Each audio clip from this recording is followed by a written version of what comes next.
বাংলাদেশের এই মুহূর্তে যে অবস্থাটা চলছে এটা যদি কেউ খুব সহজভাবে নেন তাহলে কিন্তু ভুল করবেন। আমার কাছে যে তথ্য সেটা হচ্ছে হিন্দুরা বাংলাদেশের এই যে শাহবাগ সহ বিভিন্ন জায়গায় তারা খুব সুপরিকল্পিতভাবে তারা জড়ো হওয়ার চেষ্টা করছে এবং এটার পেছনে মূলত কাজ করছে হচ্ছে আওয়ামী লীগ।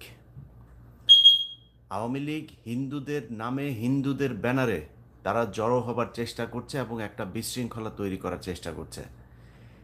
সেইখানে আপনারা দেখবেন এখন মানে এই গত 4-5 দিনের যে খবর, একটা দল তারা এরই মধ্যে আপনার কোন গার্মেন্টস কে খাবে, কোন দোকান কে খাবে, এগুলো নিয়ে নাকি কামড়াকামড়ি শুরু করে দিয়েছে। সো এগুলোর আগে না 15 বছর বহুত প্যাদানি খাইছেন। সো এই প্যাদানির কথা যেন মনে থাকে। প্যাদানি কিন্তু আবার খুব সহসাই খাইতে হবে যদি নাকি বেশি মানে লডর বডর করেন, হ্যাঁ। অতএব আপনাদেরকে এই এই যে মানে যেই একটা খারাপ সময় চলছে এটাকে খুব ঠান্ডা মাথায় করতে হবে। বাংলাদেশে কিন্তু এখন মানে স্বাভাবিক কোনো তত্ত্বাবধায়ক সরকার না, এটা মনে রাখতে হবে। এই দেশের ছাত্র জনতা সবাই মিলে একটা সরকার এনেছে এবং সেই সরকারটা আপনাদের মাথায় রাখা উচিত যে তাদের প্রতি জনগণের কতটা আস্থা, এই দেশের রাজনৈতিক দলগুলির প্রতি মানুষের কত ঘৃণা, কত অবিশ্বাস, এটা মাথায় রাখতে হবে। অতএব সেই বিশ্বাসটা নিয়ে আসতে হবে। বাংলাদেশে এখনও বিএনপি সবচাইতে জনপ্রিয় একটা দল। আমার বিশ্বাস সামনে বাংলাদেশে তারেক রহমানই প্রধানমন্ত্রী হবেন। আপনারা সুযোগ পাবেন, হ্যাঁ। এই যে এখন সময়টা চলছে না, এত মানে হিজিবিজি করেন না। খাওয়ার জন্য পেট তো খালি হয়ে আছে, কিন্তু এত তাড়াহুড়া করেন না। অল্প খায়েন, নাহলে আবার এই আওয়ামী লীগের মতো মুখ পুড়ে যাবে। এইখানে শাহবাগে কারা আসছে, বিভিন্ন সীমান্তে গিয়ে গিয়ে কারা আপনার জড়ো হচ্ছে, বিভিন্ন জায়গা থেকে একটা সীমান্তের একটা জায়গার মধ্যে গিয়ে জড়ো হচ্ছে। সেখানে ইন্ডিয়া থেকে ক্যামেরা ট্যামেরা সব রেডি, সেখানে যা শুটিং শুরু হয়ে যাচ্ছে। সো আপনাদের একটা জিনিস বোঝা উচিত যে হিন্দুরা আজকে বলছে যে তারা হচ্ছে এখন সংখ্যালঘু। এই গত 15 বছরে হিন্দুরা এই দেশে কি করে নাই। গিয়ে মাদ্রাসায় গিয়ে তারা মাদ্রাসা বোর্ডের তারা চেয়ারম্যান হয়, মনে ছিল না তখন? এই দেশে মুসলমানদের উপরে কি নির্যাতন হয় নাই। বুরকা পরার কারণে মেয়েদেরকে বিশ্ববিদ্যালয় থেকে বের করে দেওয়া হয়েছে। মুসলমান সেজে মেয়েদের পেটে বাচ্চা দিয়ে ওপেনে তারা ফেসবুকের এই গ্রুপ বানিয়ে বানিয়ে তারা এগুলো করেছে।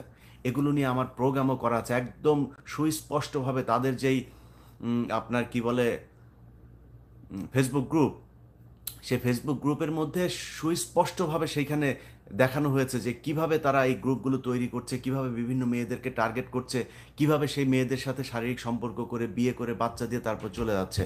কোনো বিচার হয় নাই। কিন্তু এখন তো সেই সরকার নাই, নতুন যে সরকার, সেই সরকারের সময় তো এগুলোর বিচার হইতে হবে। তারা এখন সংখ্যালঘু বলে তারপর কান্নাকাটি করছে। এসব কান্নাকাটিতে লাভ হবে না। এই যারা এগুলো করেছে তাদেরকে যেখানে পাওয়া যায় সেইখানেই প্রতিহত করতে হবে। এত সুন্দর সাবলীল ভাষায় আমি কথা বলতে পারবো না, কারণ সবাই এখন মনে হচ্ছে যেন একটা একটা বিরাট একটা মানে মানবিক হয়ে গিয়েছে সবাই। এতদিন এই মানবতা কোথায় ছিল? যেদিন জামাত ইসলামের লোকজনকে 5-7জনকে যে করা হলো, মিথ্যা মামলায় সাজায় তারপরে ফাঁসি দেওয়া হলো, সেগুলো কোথায়?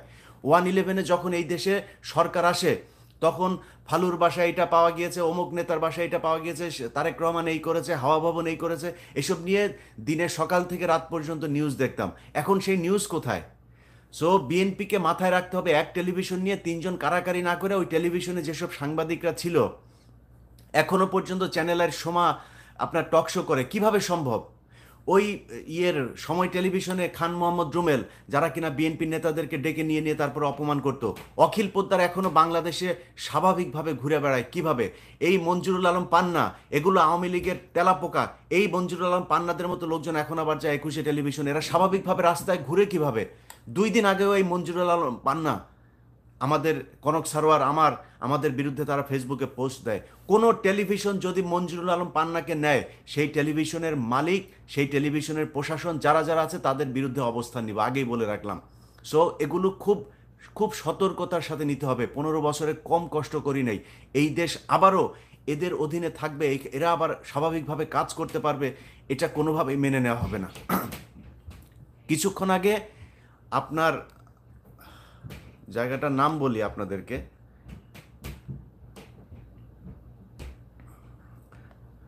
লালমনিরহাট হাতীবান্ধা উপজেলার গোতামারি সীমান্ত, সেইখানে প্রায় 500 মতো হিন্দু জড়ো হয়েছে।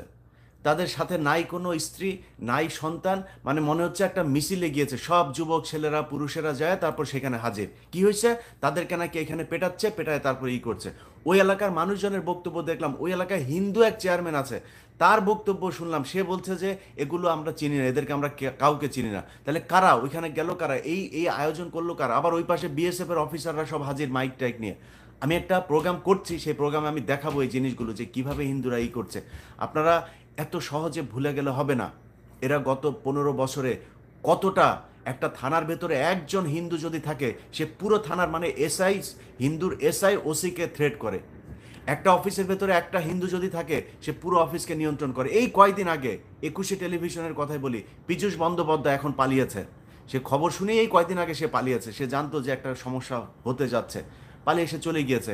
কিন্তু এই এতদিন ধরে বিভিন্ন প্রেজেন্টারদেরকে উত্ত্যক্ত করা, মেয়ে রিপোর্টারদেরকে উত্ত্যক্ত করা, এসব খবর আমাদের কাছে এসছে, কিচ্ছু বলতে পারি নাই।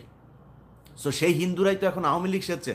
আপনি ক্ষমতায় যখন থাকবেন তখন আপনি হিন্দু, আপনি ভারতের সরাসরি করবেন, অখণ্ড ভারত করবেন, সেই ঘোষণা দিবেন।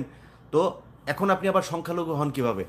গোবিন্দ প্রামাণিক, তাকে যেখানে পাওয়া যায় সেইখানে প্রতিহত করতে হবে, যেখানে পাওয়া যায়। আল্লাহর ওয়াস্তে এই ব্যক্তি বাংলাদেশকে অখণ্ড ভারতের অংশ করতে চেয়েছে। এখন যত সুন্দর করে কথা বলতে চাক, এগুলো সময় দেয়া যাবে না। আমার যে কষ্ট, আমার চাইতে বেশি কষ্ট এই ভারতের কারণে, এই হিন্দুদের কারণে আপনারা এখানে মানে সহ্য করেছেন। অতএব আপনাদেরকে এগুলো প্রতিহত করতে হবে। গোবিন্দ প্রামাণিককে খুব সহসা তাকে আইনের আওতায় আনতে হবে রাষ্ট্রদ্রোহিতার অভিযোগে। কারণ সে বলেছে প্রকাশ্যে, সেটার ভিডিও আছে, যে আমাদের এটা হচ্ছে তাদের পবিত্র কি কি মাটা, তাদের নামটাম বললো, বললো এটা আমার সেই হরিশঙ্করদের দেশ, অতএব এটা অখণ্ড ভারত এবং মোদি আমাদেরকে হেল্প করবেন।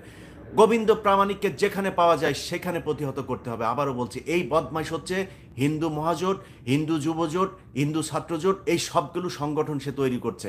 আপনাদের মনে করার কোনো কারণ নাই আওয়ামী লীগ হিন্দু সব পালিয়ে গেছে। আওয়ামী লীগের কেউ পালাইতে পারে নাই, হিন্দুও পালাইতে পারে নাই। আওয়ামী লীগের সব, মানে 80% আওয়ামী লীগের নেতা টেতা, বিভিন্ন প্রশাসনে যারা ছিল, সব ক্যান্টনমেন্টে আটক আছে। সো তাদেরকে হয়তো সেনাবাহিনী ঠিক ঠান্ডা একটা সময় হলে পুলিশের কাছে ছাড়বে। তাদের নিরাপত্তার কারণে তাদেরকে এখন ছাড়া হচ্ছে না। তাদের আম্মু কিন্তু তাদের কাউকে বলে না এই যে অবস্থা। শেখ হাসিনা কিন্তু নিজের পরিবারটা নিয়ে আর কাছের কিছু লোকজন নিয়ে সে ভেগে গিয়েছে। কাউকে এই ঘোষণাটা দেওয়া যায় নাই, একটা ফেসবুক পোস্টও করে নাই যে এরকম পরিস্থিতি, তোমরা যে যে যার যার মতো নিরাপদ স্থানে চলে যাও। সবাই আটক আছে। আর যারা এলাকার যেসব নেতাকর্মী, তারা কিন্তু এখন ঘাপটি মেরে আছে, যদি সুযোগ পায়। এটা মনে রাখতে হবে, আপনারা যারা সাধারণ মানুষ করুক, বিএনপি করুক, জামায়াত করুক, আওয়ামী লীগের বাড়িঘর তো পোড়ানো হয়েছে, কোনো এমপির বাড়ি বাকি নাই, সবার বাড়িঘর পোড়ানো হয়েছে। তারা সুযোগ পাইলে আপনাদের কি করবে একটু মাথায় রাখতে হবে। সেটা মাথায় রেখে তারপরে এই যে স্বাধীনতা অর্জন হয়েছে, সেই স্বাধীনতাটাকে রক্ষা করতে হবে, এটা মনে রাখেন। হিন্দুরা এখন যতই সুন্দর করে সাজুক, তারা হচ্ছে গিয়ে আমি আমার ভিডিওতে পরে আমার অবস্থানটা আমি পরিষ্কার করি, আমি সাধারণ হিন্দুদের বিরুদ্ধে না। কোনো মুসলমান হিন্দু খ্রিস্টান বৌদ্ধ এরকম আলাদা করতে পারে না, তারা করেছে। হিন্দু বৌদ্ধ খ্রিস্টান ঐক্য পরিষদ করেছে। মুসলমানরা কি বাংলাদেশে নাই? 95% 90% মুসলমান। আর আপনি মুসলমান বাদ দিয়ে ঐক্য পরিষদ তৈরি করেন, কেমনে সম্ভব? কোন মুসলমান আপনাকে করেছে? কোন মসজিদের ইমাম আপনাকে গিয়ে জোর করে তারপরে হিন্দু বানাইছে? আমি নিজেও সেটা সমর্থন করি না, যদি কোনো হিন্দুকে শুধু হিন্দু হবার কারণে তার উপরে কোনো নির্যাতন করা হয়। কিন্তু আপনি আওয়ামী লীগ করবেন, আবার দুই দলের সময় আপনি সমানভাবে সুযোগ নেবেন, আর যখন আওয়ামী লীগ আসবে তখন আবার এই রাষ্ট্র ভেঙে তারপর ভারতের সাথে যুক্ত হওয়ার জন্য করবেন।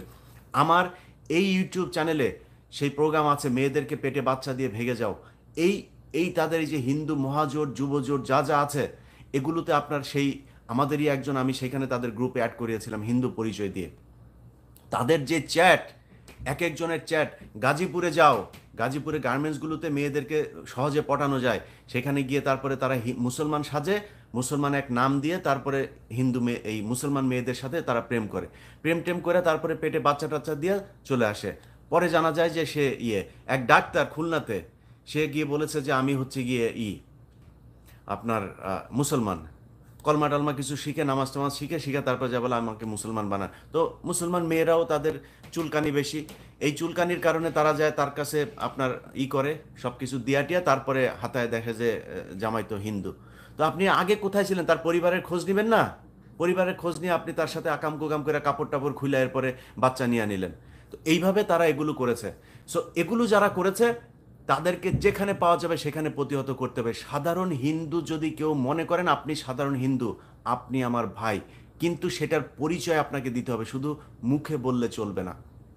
এখন শাহবাগ সহ বিভিন্ন জায়গায় এই যে উগ্রবাদী ভারতের অখণ্ড ভারতের স্বপ্ন যারা দেখেছে, যেই হিন্দুরা এখন এইসব সভা সমাবেশ করছে, তাদের যেইখানে আছে সেইখানে আপনারা যারা সাধারণ হিন্দু নিজেদেরকে দাবি করেন, তারা গিয়ে আপনারা সেখানে শান্তি সমাবেশ করবেন।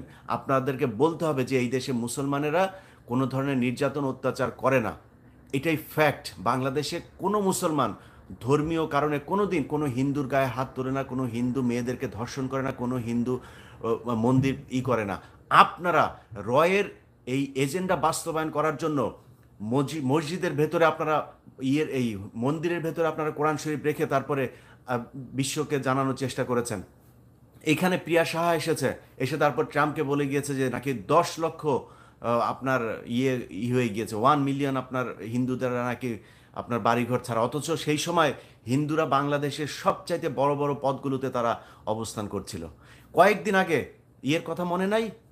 পঞ্চপল্লীর কথা মনে নাই? রাজবাড়িতে কি করেছে? সেখানে 2টা ভাইকে শুধু কোনো কারণ ছাড়া, সেখানে তারা হিন্দু অধ্যুষিত, এই জন্য 2টা ভাইকে আপনার মেরে ফেললো একটা নাটক সাজিয়ে। এগুলো তো আমরা ভুলে যাই নাই। এগুলোর হিসাব এই দেশের যেই হিন্দুরা এগুলো করেছে তাদেরকে দিতে হবে। আমি মনে করি বাংলাদেশের ভাইয়েরা আল্লাহর ওয়াস্তে কারাকারি বাদ দিয়া স্বাধীনতাটা রক্ষা করেন। এখনো বিপদ আছে। আমি কিছুক্ষণ আগে গোয়েন্দা সংস্থার একজনের কাছে শুনলাম, সে আমাকে বলল যে ভাই একটা ভিডিও করে মানুষকে জানান যে এই হিন্দুদের কিন্তু আপনার আওয়ামী লীগ আসছে। এবং আমি সেখানে কিছু বক্তব্য দেখলাম, কিছু টেলিভিশন নিউজ দেখলাম, সেখানে সময় টেলিভিশন এখনো সময় টেলিভিশনের মালিকের হাতে থাকে কেমন? এখন যায় দখল করেন। ওইখানে যেই কয়টা ছিল সব কয়টা বাদ। খান মোহাম্মদ রুবেল, তারপরে এই যে শেখ হাসিনা নিউজগুলো যেগুলো করতো, তুষার আব্দুল্লাহ, যা আছে সব বাদ যাবে। নতুন লোক সেখানে কাজ করবে, বহুত সাংবাদিক আছে। এই সময় টেলিভিশন সেখানে শাহবাগে যায় যে ভিডিও করছে, আপনারা নিউজগুলো দেখেন সময় টেলিভিশনের, মনে হচ্ছে সে রিপোর্টার না, সে রয়ের একজন এজেন্ট, হিন্দুদের একজন প্রতিনিধি হয়ে তারপরে উস্কানি দেওয়ার চেষ্টা করছে। এদেরকে প্রতিহত করতে হবে। এইটা না করে তারপরে আপনারা যে যার মতো সুযোগ সুবিধা নিয়ে ওর পরিচিত ও ভাই, ও তো আওয়ামী লীগ করলেও অত বেশি খারাপ ছিল না, ওরে রাখেন। আওয়ামী লীগ করলেই তাকে রাখা যাবে না। এটা যদি না করেন, আমি ইলিয়াস হুসাইন আজকে বলে গেলাম, আজকে আগস্টের 11 তারিখ, খুব সহসায় আপনাদেরকে বিপদের সম্মুখীন হইতে হবে। আর সেনাবাহিনীকে বলবো, সেনাবাহিনীর আপনাদের প্রতি আমাদের সম্মান, আপনাদেরকে আমরা ভালোবাসি। আপনাদের কারণেই এই বিজয় অনেক সহজ হয়েছে। আপনারা না করলেও বিজয় এটা আসতোই, কিন্তু আপনাদের কারণেই বিজয় সহজ হয়েছে। আপনারা আমাদের পাশে দাঁড়িয়েছেন। আপনাদের কাছে অনুরোধ, আপনারা আমার কোনো কথায় ভুল হইতে পারে, আমার তথ্যে গ্যাপ থাকতে পারে, কিন্তু আপনি জানেন আসলে ক্যান্টনমেন্টে কি ঘটেছে। এই গত 15 বছরের কিভাবে আপনাদেরকে নিয়ন্ত্রণ করেছে। আমি মনে করি আপনাদেরকে মালদ্বীপের মতো খুঁজে একদম প্রতিটা রয়ের সদস্য যারা রয়ের হয়ে কাজ করেছে তাদের বিরুদ্ধে ব্যবস্থা নেওয়া। আর ক্যান্টনমেন্টে যেগুলি আছে, আওয়ামী লীগ যেগুলি আছে, ওগুলি একটু ছেড়ে দেন, জনগণ একটু বিচার করুক। সবাই ভালো থাকেন। আল্লাহ হাফেজ।